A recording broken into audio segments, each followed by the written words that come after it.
And good morning. It's 7:03 on this Tuesday, July 14th. It's time to head to Studio B for Coleman and Company. Well, hello, everybody. Welcome on a Tuesday morning. We're glad to have you with us. We're glad to be on the air for Vanderbilt Wilson County Hospital. Well, today we're going to have the city of Mount Juliet featured, and my guest from Mount Juliet I'll introduce in a moment. But we always start out talking about Vanderbilt Wilson County Hospital, and today we say don't delay the care you need. Vanderbilt Wilson County Hospital says you are our heroes because of the steps you've been taking, staying home, wearing masks, keeping your distance. Our community has not been overwhelmed by COVID-19, but COVID-19 is not the only threat to your health and well-being. Many illnesses and conditions can have serious results.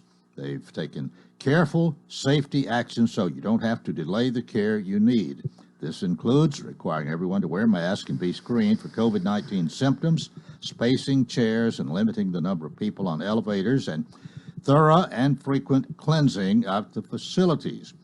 They're in this with you so you can get the care you need safely. At Vanderbilt Wilson County Hospital, the patients come first. You always have, you always will. I want to mention again a couple of the new doctors who have located here with Vanderbilt Wilson County Hospital. We've mentioned this for the last couple of weeks, but Dr. Joseph Williams joined the Vanderbilt team in 2019, and his highlights include Bachelor of Science Microbiology, University of Texas at Austin, Master of Public Health, University of Texas Health Science Center, research at the MD Anderson Cancer Center and Baylor College of Medicine, and the internship, Henry Ford Wyandotte Hospital. He's board certified in PM&R and pain medicine. And then there's Dr. Thomas H. Oliver, MD, FACS. Dr. Oliver is now providing urology care to patients at Vanderbilt Wilson County Hospital and specializes in testicular masses and swelling, difficulty urinating, kidney stones, kidney blockage treatment, urinary tract infections, prostate disease, and many others. He has his BS in biochemistry from the University of Georgia and MD Medical College of Georgia. So we welcome Dr. Thomas H. Oliver, Dr. Joseph Williams, and again a reminder of the ER service pledge, 30 minutes or less waiting where it matters most in the emergency room. And they have a team of dedicated medical specialists that can provide a lot more care if you need it. And with that, Jamie Luffman, the fire chief for the city of Mount Juliet, joins us this morning. Good morning. Good. Well, thank you for having us. We're not quite as smart as them two fellows with the big brains over there, but we'll hold our own this morning. Well, hey, real quick, MJ needs to get a picture. I am social distancing. I have got my mask on. I want a picture.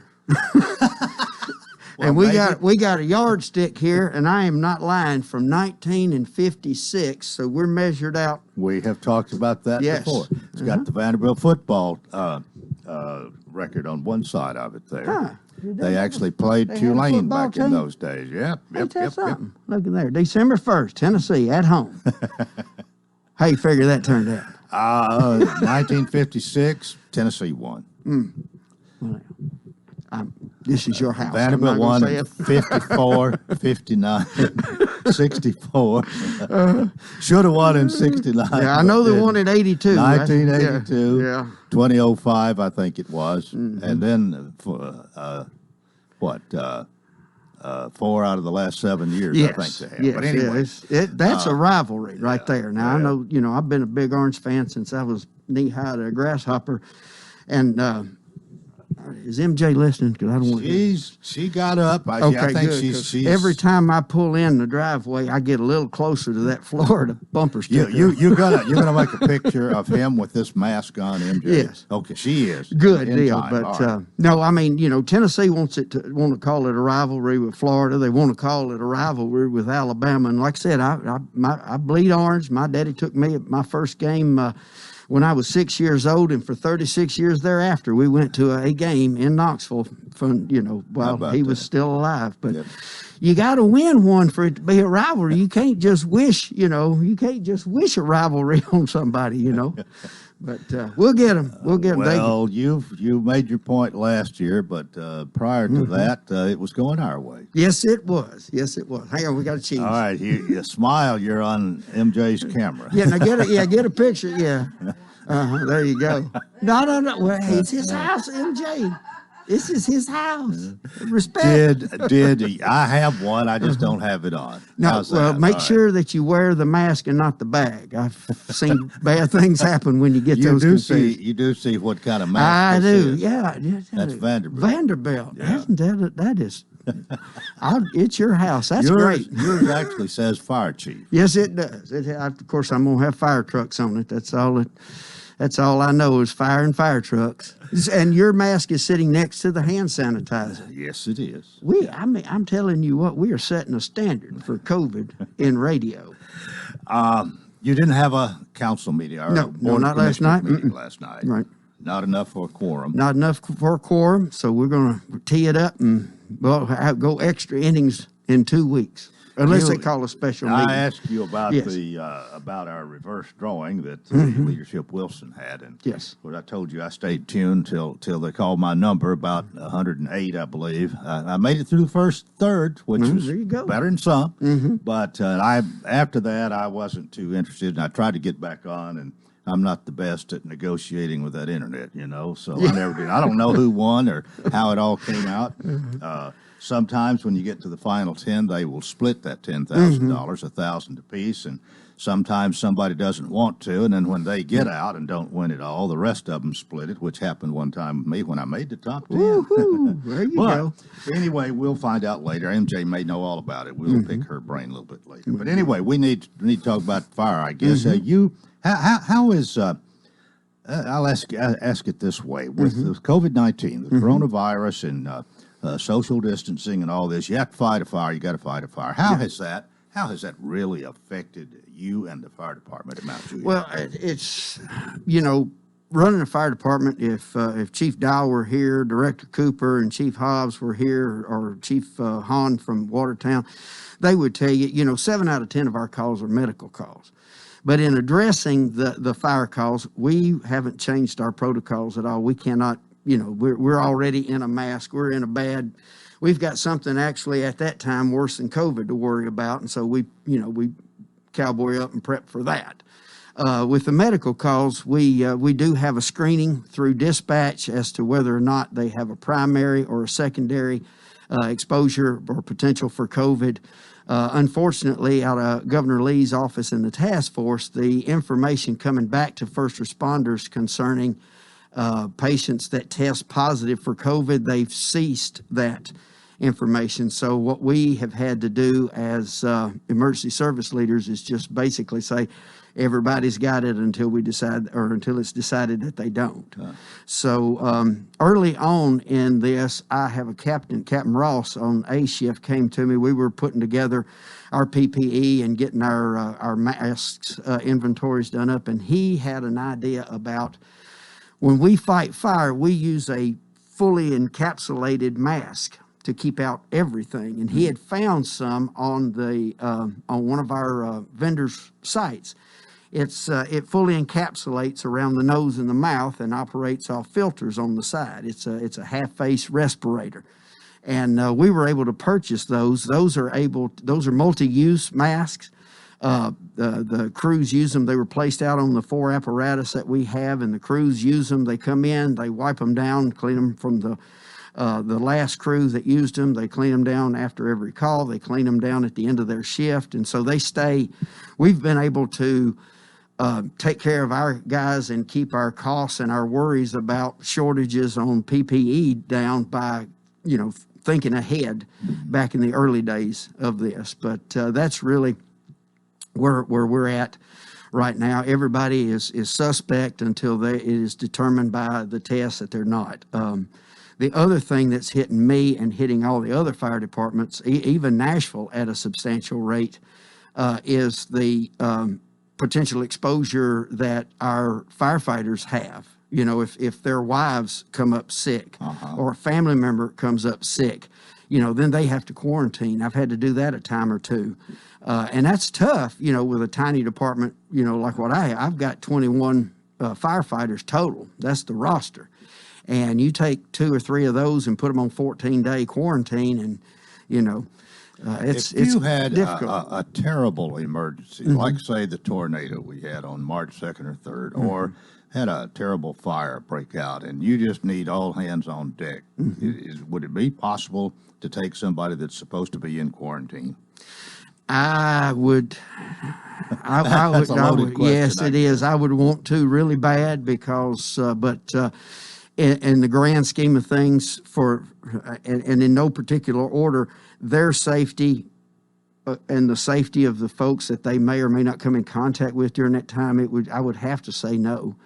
We've been very fortunate. We've been blessed by the Almighty to be able to do a whole lot with very little, and I would probably stay that course during something like that. And plus, you know, we've been able to, during the tornadoes, one of the most efficient groups that we had working with us were the citizens that were affected by that.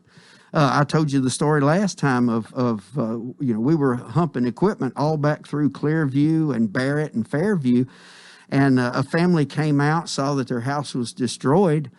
Their Jeep was still there, so they jumped in the Jeep and started giving us rides to wherever we were getting calls. And I mean, that's just one example of what went on that night. There were many, many, many examples. I mean, it was just, you know, fast coming at you, you know, rapid fire pace.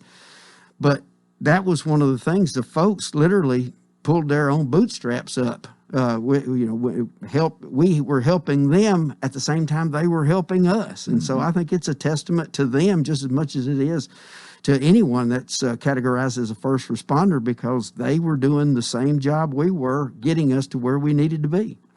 Jamie Luffman's Fire Chief for the City of Mount Juliet. He's here. Our program presented by Vanderbilt Wilson County Hospital, and we're going to take a break here on FM 98.9.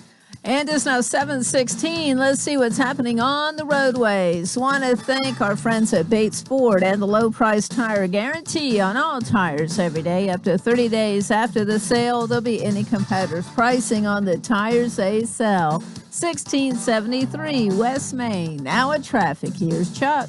Good morning. Still extremely slow go here on 65 southbound as they work to clear this fatal crash from earlier this morning. We are looking at it live once again on 65 southbound here at Briley Parkway in Madison. Traffic is not only a mess through here, but a lot of traffic has flooded over onto Gallatin Pike inbound. That is just a nightmare. Hey, for that perfect getaway just outside Gatlinburg, check out Cosby Creek Cabins. Log on to CosbyCreekCabins.com. I'm Commander Chuck. You're on time traffic.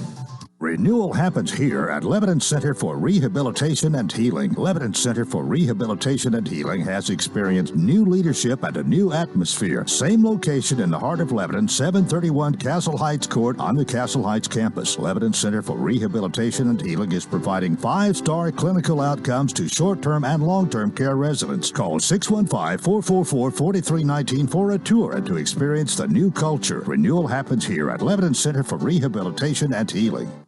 Vanderbilt Health is honored to announce the newest addition to our family of hospitals, Vanderbilt Wilson County Hospital in Lebanon.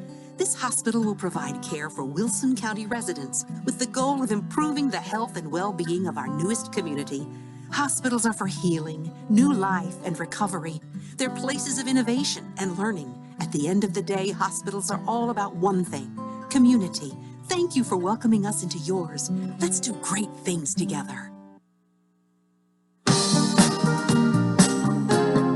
Coleman and Company here on a Tuesday morning. Our program presented by Vanderbilt Wilson County Hospital, and Jamie Luffman's here. Jamie, you know there's going to be some free milk given away tomorrow in Lebanon. You heard about that? I have not, but I'm a big fan. Big fan. Well, it's going to be out actually, it's not tomorrow. I'm sorry. I'm doing an interview about it tomorrow on the second half. But it's actually Thursday, July 16th, from 9 to 12, or whenever the supply is depleted. But they got a gallon of milk. You drive through, and they don't have to contact you. You can open your trunk, and they'll put that free milk for you right in your trunk. And this, of course, is the Dairy Alliance is doing this, but it's a nice thing. Yeah. I want to, you mentioned somebody's name during the break here. We didn't talk about him, but I do want to talk about him a minute, because Charlie Daniels and Mount Juliet are almost synonymous. They sure are. Even though he actually lived on Twin Pines Ranch. Yeah, on Central Pike. Central Pike. Right, I think. Anyway, I guess you probably were around him some. You knew Charlie a little bit. Yeah, a time or two. We Charlie Jr. was a year my junior, and we played football together in high school. And before Charlie bought the place out at Twin Pines, he lived in a little. It wasn't a subdivision; it was just a little neighborhood down behind Lakeview Elementary School, and I lived in front of Lakeview Elementary School. And Charlie and a bunch of my friends, Martin Becker, Frankie Atwood, Brian Wilkerson, Gene Brown, they all lived back on that same road. So when there was time to, run and play, back then it was a thing called a bicycle, and kids rode it, and they were gone all day long until it was time for lunch or dinner. But yes, we did that, and then and it was always just, it's Charlie's dad. And then I can't remember if it was Volunteer Jam 5, 6, 7, or 8. It was one of those along the lines where we were invited to go to the Volunteer Jam, and we had front row seats, and we're all sitting there, and we look up, and there's Charlie's dad. Charlie, that's your dad, It finally dawned on us. It's like, there's the devil went down to Georgia guy. It was, of course, we were young. We didn't have the internet. There wasn't a lot of searching. We were still plagiarizing the Encyclopedia Britannica as best we could. So those good times. Well, what a story. But I think he did Mount Juliet proud. Mount Juliet did him proud. Yes, it did. And I got hats off to Judd Sellers for the way that he took care of Charlie Jr. and Miss Hazel. It's just the Patriotic Memorial was absolutely awesome. I mean, we had a flyby with some Black Hawks. Mike Huckabee was there, Darryl Worley, Tracy Lawrence, Trace Adkins. I mean, it was this wonderful time. Mike Huckabee. Yes. Former governor of Arkansas. Yes. Who ran for president and so on. Yes. Did you get it up close and personal? I got to say hello to him. He's got a show, and he had interviewed Chief Hambrick, and Chief and I were standing in close proximity, and I got to meet him. And then, of course, Tom Henry, Lebanon's very own, and his lovely bride were there, and Tom was the MC of the show. And so Tom, he's a family friend. It goes way back to Gretchen and my wife Jill been best friends since they were old enough to walk, and so I've known Tom since for quite some time. And my wife was watching TV and she heard a voice, but they didn't have the camera on Tom. She calls me about time. She says, "Is that?" And I said, "Hang on." And I just held my phone up and I said, "Yeah, it's Tom." So it was, but it was a good show. He did a great job. Everybody did a great job, and I think it was really touching to not just to the family members, but to the band members that were in attendance, because it was never Charlie Daniels and the band.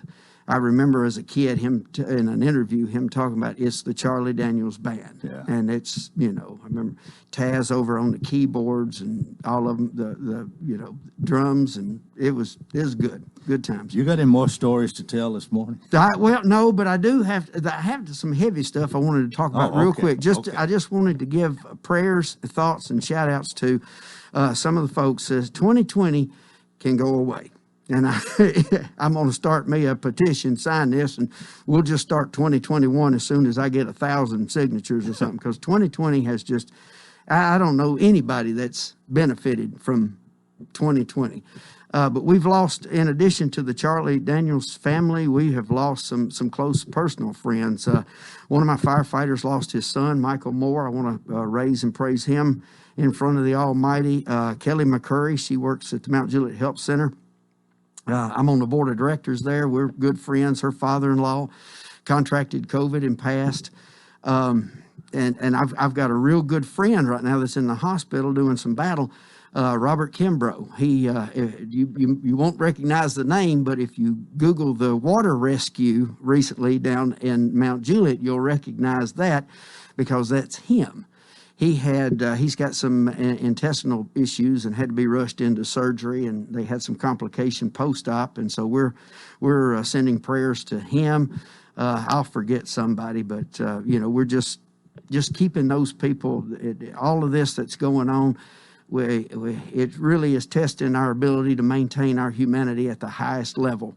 and take care of these folks that are struggling and that have lost. I don't want to really put you on the spot here, but being the public official that you are, the fire chief, and knowing the situation pretty well, what is your thoughts about school starting back? Are you have anxious thoughts about that, about the possibility of the spread of COVID because of it? Do you feel, on the other hand, we really need to get going with education? I just wanted to pick your brain a little bit there.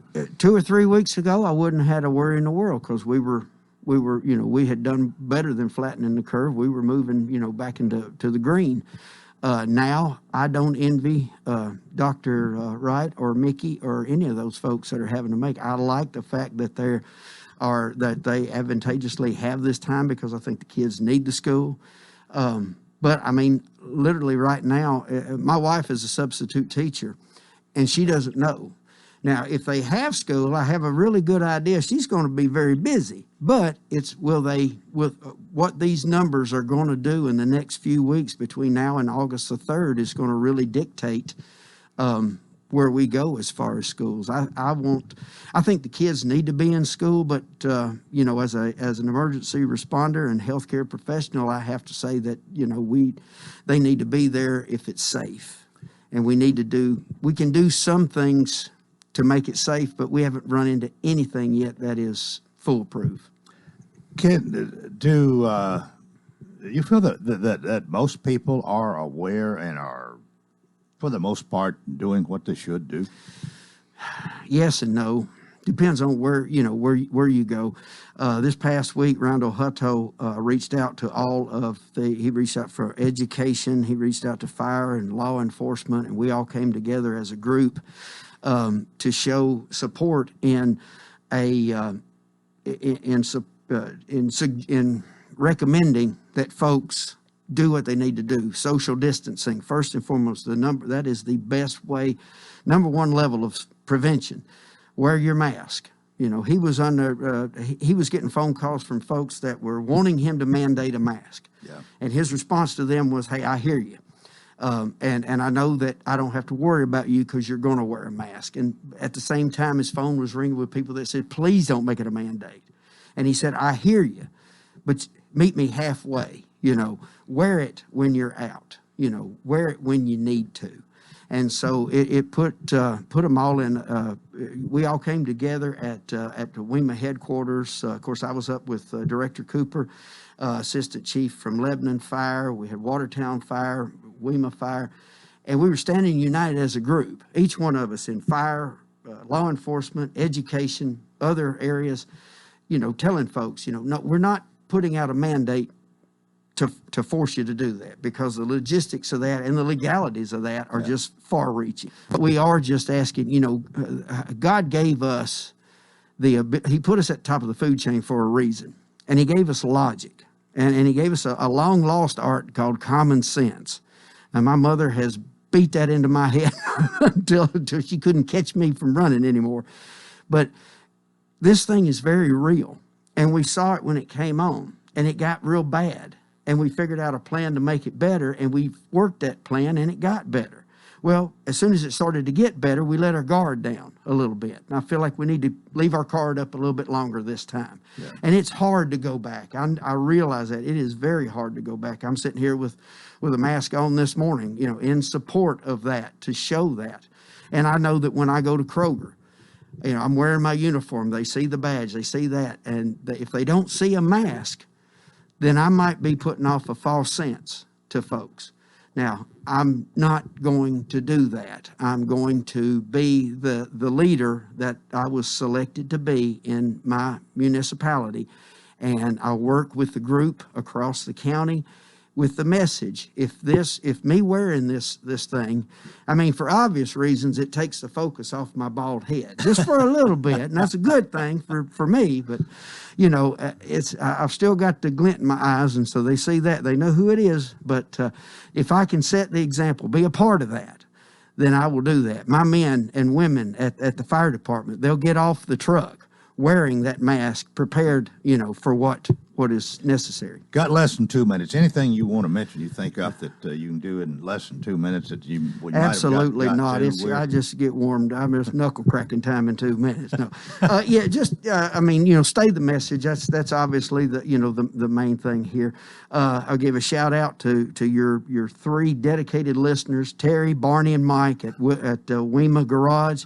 For all your ambulance needs, please take your ambulance to the WEMA Garage. These boys have got golden wrenches and screwdrivers. I want to say good morning to my good neighbor, Alpha 14 in Mount Juliet Police Department, Alan Carver. He's not only my neighbor, I think he's a long-lost son of mine. He was a student of my wife's back in the day at Mount Juliet Elementary School, she's got a number of former students that are now law enforcement officers in Wilson County and Mount Juliet, which is the reason why she can drive like Speed Racer and still have a good, clean record. And I'll tase her, boys. I'm telling you, she's dangerous. Oh, we always appreciate your visit, Jamie, and hopefully the numbers are going to get better. I hope so.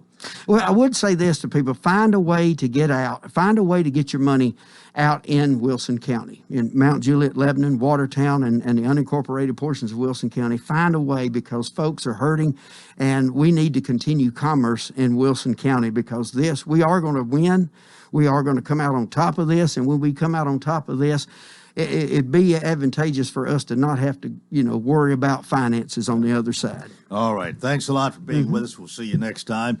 And that is part one of Coleman and Company, presented by Vanderbilt Wilson County Hospital. Hope you'll stay with us for part two coming up here on FM 98.9. And it's now 7:30. Let's see what's happening on the roadways. Want to thank our friends at Absolute Kubota and Rental Land Pride. Quality tractor implements, including cutters, finish mowers, box blades, tillers, and more. 5-year gearbox warranty, extremely durable and well built. 1325 West Main. Now at traffic, here's Chuck. Well, good morning. This crash is still in its clearing stages, but it has caused a major nightmare trying to get down through Madison this morning as we continue to look at it live. It's a fatal crash that happened earlier this morning on 65 southbound here at Briley Parkway in Madison. It's flooded traffic, as you can imagine, over to Gallatin Pike. That's no picnic over there. Traffic's just busy out here in the normal spots, besides this wreck here on 65 south causing major problems through Madison. For that perfect getaway just outside Gatlinburg, check out Cosby Creek Cabins, CosbyCreekCabins.com. I'm Commander Chuck. You're on time traffic.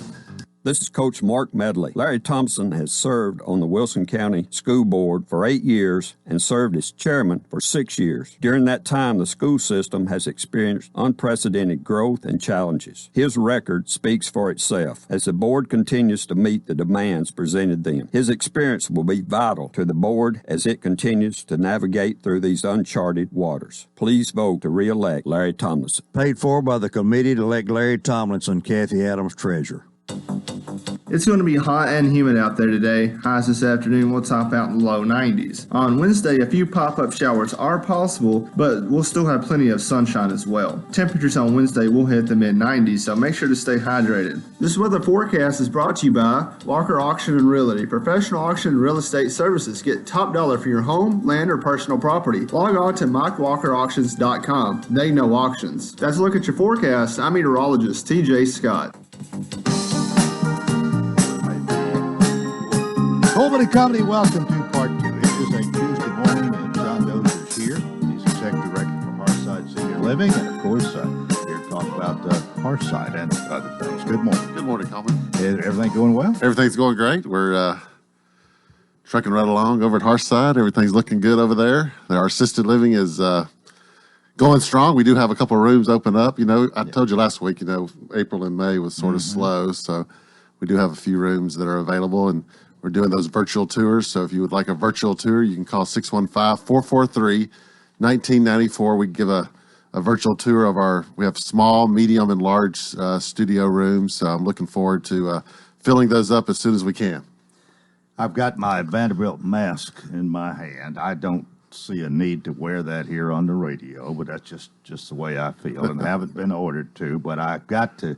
Betty Kelly has gotten more attention with this. She has.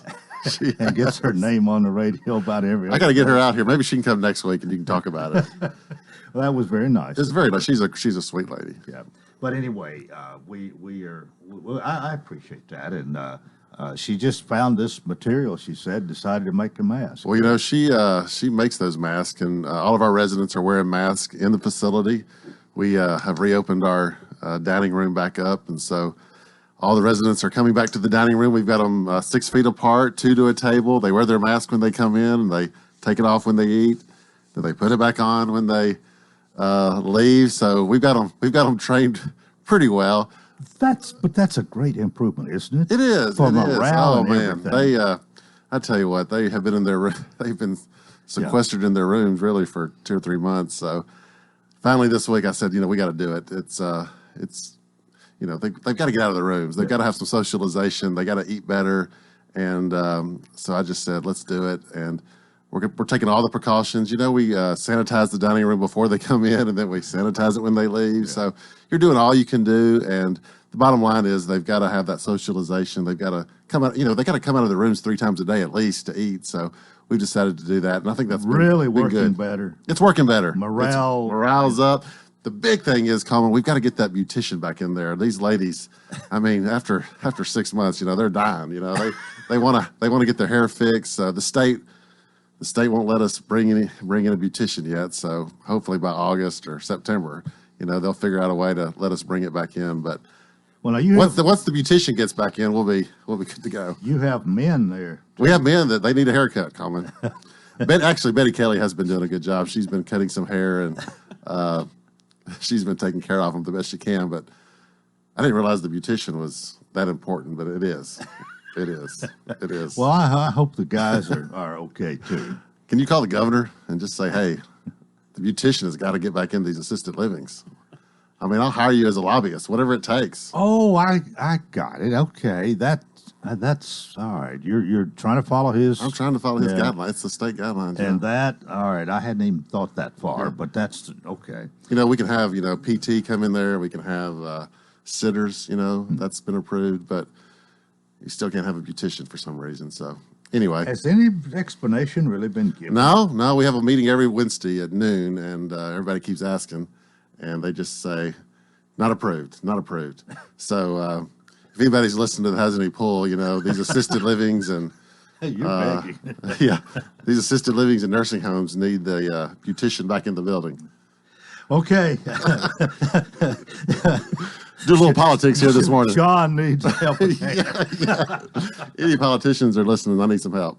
No, everything's going well, except that, we do have a few rooms open up, and our retirement community, our independent retirement community is going great. They're out there enjoying the porches on these hot summer days. They can go to the beauty shop. Well, they can go out and do, they can leave and do what they want to do. But things are going great down at the retirement community. They have really got it made. They've got it made. They got that $3 meals. They have curbside pickup. They used to be able to come in and eat in the dining room. Of course, they can't come in anymore to eat with us, so we miss them. But they have that curbside pickup, $3 and $12.15 and $5.15 lunch and dinner every day. We have several of them that take advantage of it. Well, I don't know how much they really want to come and go, but nothing is keeping them from it. But if they just want to kind of stay in place at home, they can do that too. They do. Many of them do. Many of them have underlying health issues, so they're taking precautions. Well, it sounds like things are going reasonably well. You'd just like to be able to open up a little bit. Yeah, more, we really would. We just like Jamie was saying here, we kind of relaxed, and it seemed, I don't know what's caused all this, but the numbers have picked up, and it's somewhat alarming, really. Yeah, I haven't looked at the threshold today, but we've been above the threshold. So as long as we're above that threshold, we can't really open up. Yeah. Well, anything else? If we do want to remind everybody, of course, if they have a need, they need to talk to you, 615-443-1994, which you've already given out. You'd also go to your website, hearthsideliving.com. Mm-hmm. But sometimes people just need to talk to you. Maybe need some reassurance, need some help. Yeah, several people call and just need some advice. I'm always available for that. So give us a call, email me, call me, or just stop by. I'll be glad to come outside to talk to you. A lot of people are doing that too. Okay. Hearthside, hello. Tom and Pat Harris, they are one of our residents in the retirement community. They started listening to your show, so I wanted to say hello to them. Started listening? Yeah, they just started. They just moved from Crossville. Oh, okay. So they're new. They're new to the city. Yes. So I told them to start listening, and they've started to listen Well, to you. thank you. Yeah, Thank trying you. to increase your ratings. We welcome them to our audience. You're welcome. You're welcome. Y'all have a good week. All right. Sean Thank you. Dozier, he's Executive Director for Hearthside Senior Living, located at 215 Castle Heights Avenue North. Retirement Assisted Living Community. Call them. They're there. You need a helping hand. 615-443-1994. We're 21 and a half before the 8 o'clock hour. And Scott Benson, Director of Schools for Lebanon Special School District, is here. And Scott, good morning. Good morning, Coleman. You got a little got a little publicity, or are about to get some from last night. Your number was the first one drawn in the reverse drawing. Okay. You got your $100 back. We almost got caught on the air when we were coming back on talking about that. Yeah, and I had sort of forgotten that. I haven't been to the event in a few years, but I've purchased a ticket for many years. And so had a ticket this time and received a text early last evening that my ticket was the first one drawn, and as a result, I'll get my $100 back. So, do you know anything about how it ended? I do not. Mine was made the first 100. I think about 108, 107 is when mine was right. 211. And I know that probably a good assumption you didn't win, though, Coleman. Well, I tried to do something else. Then when I tried to get back on it towards the end, I never did navigate back. So I don't know what happened. Yeah, we'll I find do not out. know. Yeah, we'll find out soon. But anyway, we need to talk about schools, and I guess you've got some news for us. But what is the latest? Yeah, I don't have any breaking news for you this morning. We're continuing to plan for the school year. It's quickly approaching, and we have released several times throughout the summer what our goal was and what we're planning for, and that has not changed. And so I'll tell you again, Coleman, that we're continuing to plan for all three scenarios, and I fully believe that we'll probably see all three of those scenarios at some point during the school year.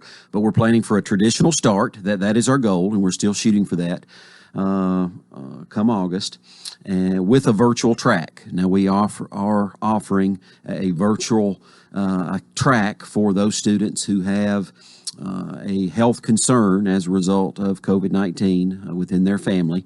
But back to the scenarios, a traditional start to school with many safety precautions, as you could imagine, in place. A blended model, which would be some at school, some at home, and that would be if the numbers continue to rise. Mm-hmm. And then from that scenario, if the numbers continue to rise, we would go to an all-distance learning scenario.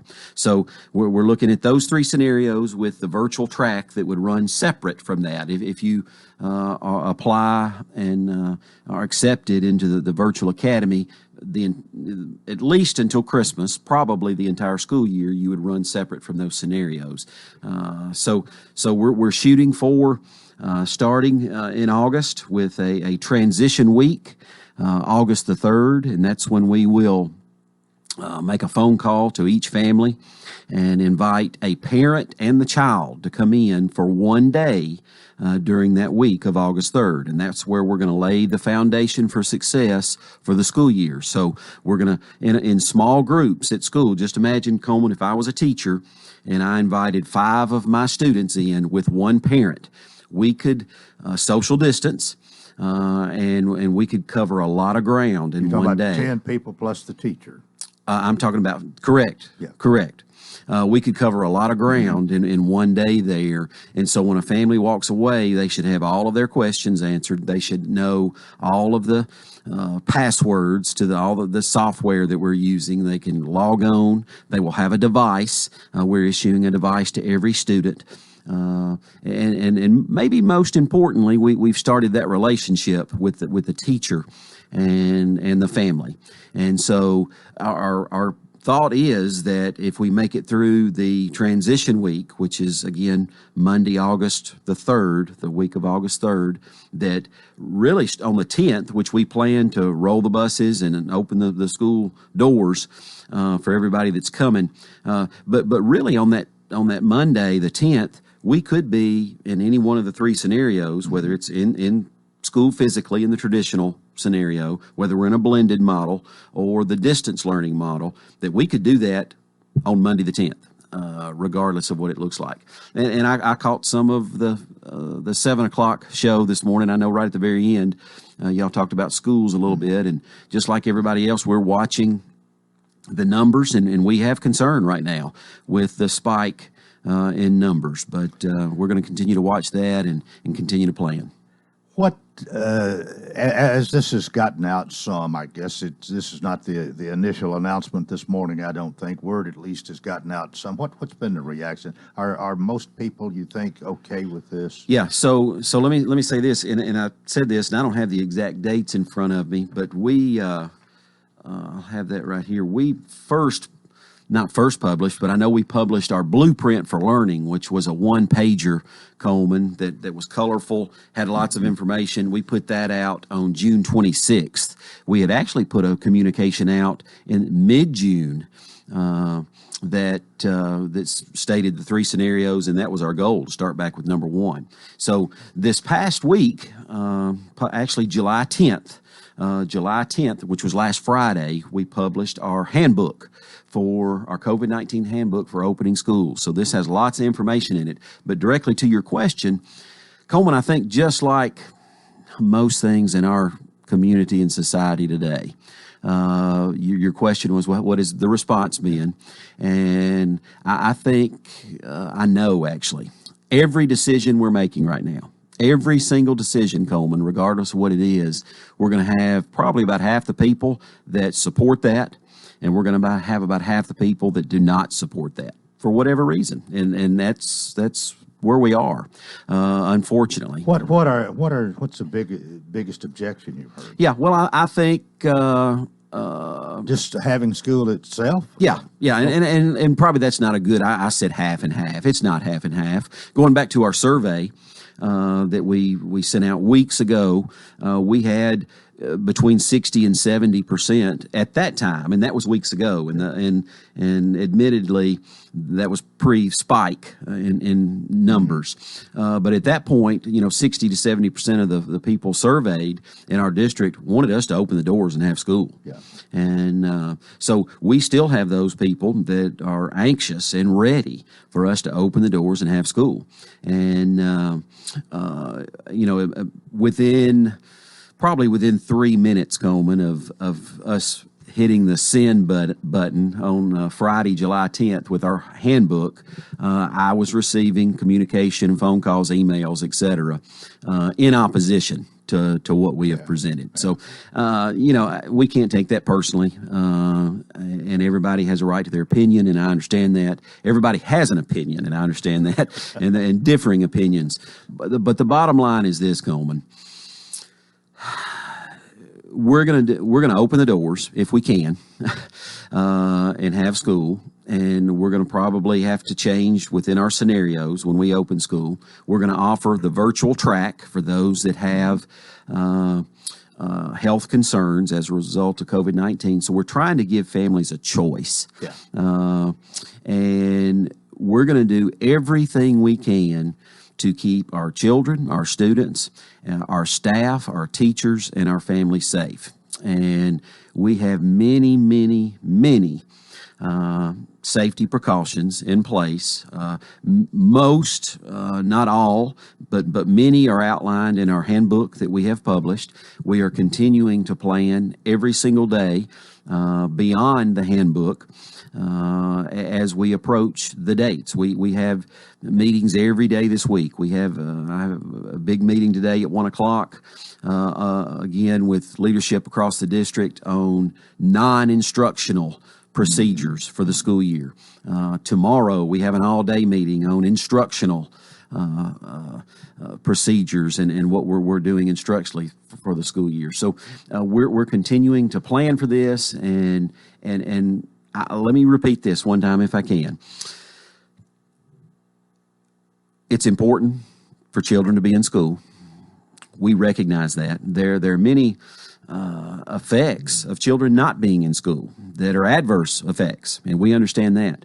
We're trying to give families a choice if they're not comfortable with that. They have other choices. There's the Tennessee Online Academy. There's homeschool.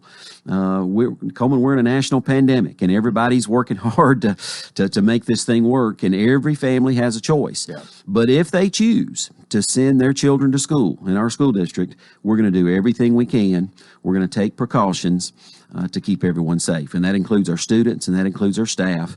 That's our first priority, and we're working at that every single day. Scott Benson, Director of Schools, is with us. We've got more to talk about after this break here on Coleman and Company, FM 98.9. And it's now 7:49. Let's see what's happening on the roadways. Thanks to Bates Ford, and the regular oil change is now $24.95, up to 5 quarts of oil, tax and disposal. Plus, they'll pick up and deliver your vehicle back to you absolutely free. Bates Ford, 1673 West Main. Now at traffic, here's Chuck. Well, good morning. It's still limping along down through here in Madison from that earlier crash. At least one person was killed. And again, they're still out here reconstructing this wreck on 65 southbound at Briley Parkway. Not only is it slow here, but down Gallatin Pike as well this morning. Starting to pick up coming past the airport now. I-40 coming up through Hermitage and Donaldson.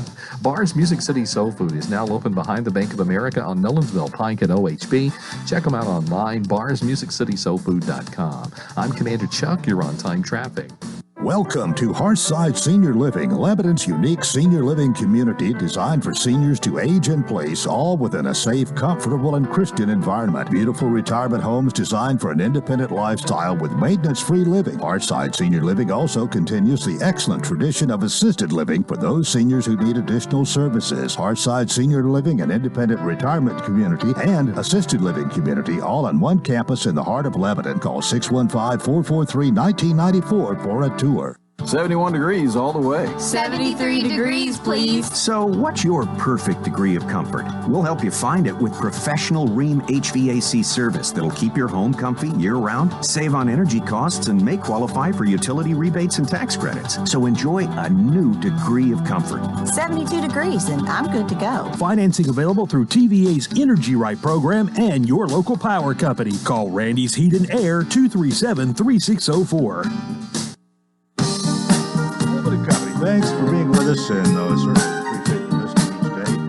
Appreciate our people, my guests. I have my regulars, and Scott Benson is one of them. Appreciate you coming. But it's a good communication tool, I think, what we have here. And absolutely, we've got a good listening audience to people find out what's going on. But you are really, as you're just sitting here listening to you. You're in the whole school system, but you're the leader in between a rock and a hard place here, because in something like this, there's no way. Well, you can't please everybody, almost no way. But I never. mean, this is serious stuff. We know that, but these children need an education, and that's what your job is, education. We've got to work this the best we can, but with the options that you are offering here, I don't understand, really.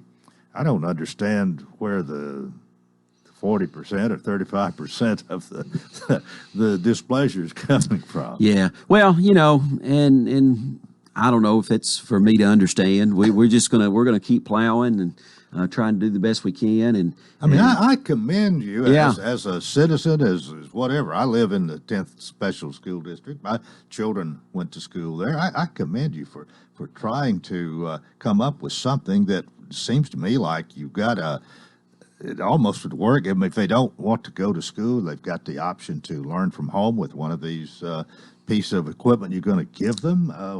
What's the problem, folks? Yep. Well, but go ahead. Yeah, like I said, we're going to keep plugging, and I'll tell you this: in our handbook that we put out, and I have a letter, the very first page there, and in the first paragraph, I'm respectfully asking for everyone's patience, cooperation, and goodwill, and I hope we all remember that moving forward. That we are in a national pandemic. And we didn't ask for this. And when I say we, I mean our community with here in Lebanon and everywhere and across the state, across the country. And so it's my hope that we're going to band together as a community, and we're going to support each other.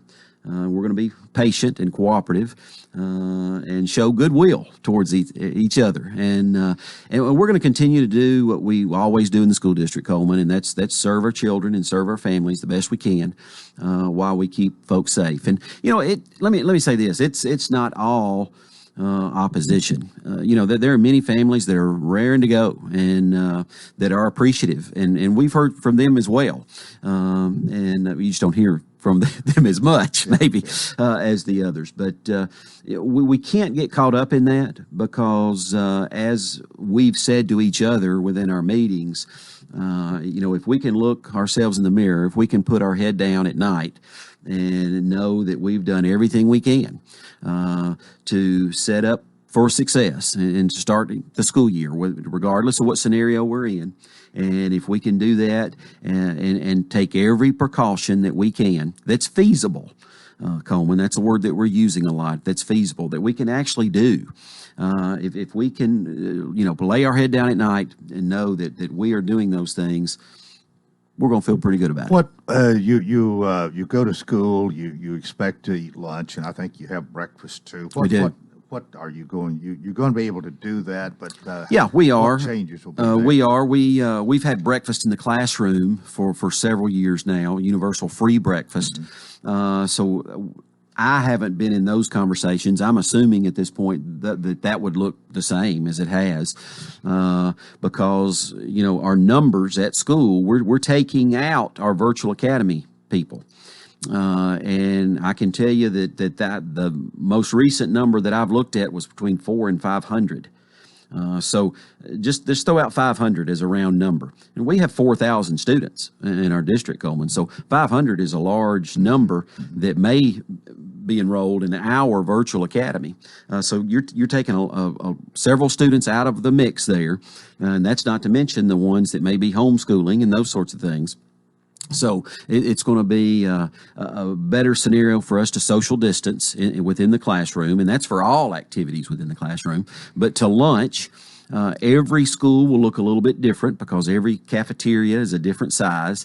The way you enter and exit the cafeteria looks differently. So, but our plan is to eat lunch in the cafeteria as much as feasible. We're going to social distance more than normal. We're going to spread out. We're preparing to extend the lunch hour. It goes more than an hour, obviously, in a school building, but we're prepared to extend the lunch time so we can social distance and bring in more kids over an extended period of time to do that. We're going to allow alternative eating areas at a school as well. So if there's an outside area that we can take advantage of, we'll do that. If there's a hallway that is not used for whatever reason during that time, we'll put a table down that hallway. And so again, just like in everything else we do, we're going to social distance as much as feasible to make those things work. What about sports and maybe PE? Have you thought about that? Absolutely. Yeah, have we thought about that, Coleman? We stay up at night thinking about those things. So I'll address those separately. PE, that's a great question, and that's come up a lot with our related arts classes. And we're going to have related arts classes as much as feasible at school, PE being one of those, music, art, etc. And we're having creative scheduling, and that's going to look a little different at each school as well. But as an example, we're trying to form static groups within our school. So I'm just going to example, at a middle school maybe, instead of the bell ringing and everybody going out in the hallway to change classes to go to different teachers, we're going to pair groups of students with a pair of teachers. So, for instance, a teacher may teach math and science. Another teacher that they're paired with may teach English, language arts, and social studies. And those two teachers will teach those group of children, that group of students. So, in other words, we're trying to cut down, again, on our interaction at that point, and we know it's going to happen. It's already happened within our school district with teachers and employees where we either have a positive test or exposure to someone who's had a positive. So we know we're going to have to deal with that. So when it comes to the contact tracing of those people, we're going to try to have not extend beyond their static groups, if that makes sense. So when we go to PE, when we go to art, again, that's going to look a little differently because we're going to be having to schedule that within the static groups of students that we have. So with sports, and this has been a hot topic across our state with TWSAA and the governor's orders and this, that, and the other. Matter of fact, this morning before I get back to the office, there's a meeting in my office with powers that be and athletic directors, et cetera, talking about sports. But with non-contact fall sports, they've sort of been given the green light to move forward. And we're talking cross country and golf and volleyball, non-contact sports. When it comes to the contact sports, which would be girls soccer and football, those sports are operating under a lot of restrictions at this point. So if you go out and watch a football practice right now, Coleman, it does not look like a football practice. They're working on skills with individuals. They're working on conditioning. They're not having the contact. They're not lining up and practicing those type things. We got 1 minute. 1 minute. Wow. Can you believe that? Time flies when you're having fun. So anyway, I think TWSAA, a few days ago, they pushed out making a decision on some of these things. And so we're still in the mode that we've been in for a few weeks, which is the mode that I'm explaining to you now, with lots of restrictions. And so, again, just like school opening, everybody's watching the numbers, and we're watching our data. And if our data continues to rise, that's not looking good. That's not looking good for school opening. That's not looking good for us playing sports. So let me say this in closing. I was with the mayor the other day. I have a mask right here with me. I don't have one on like you because we're on the radio and we're social distanced here, more than 6 feet.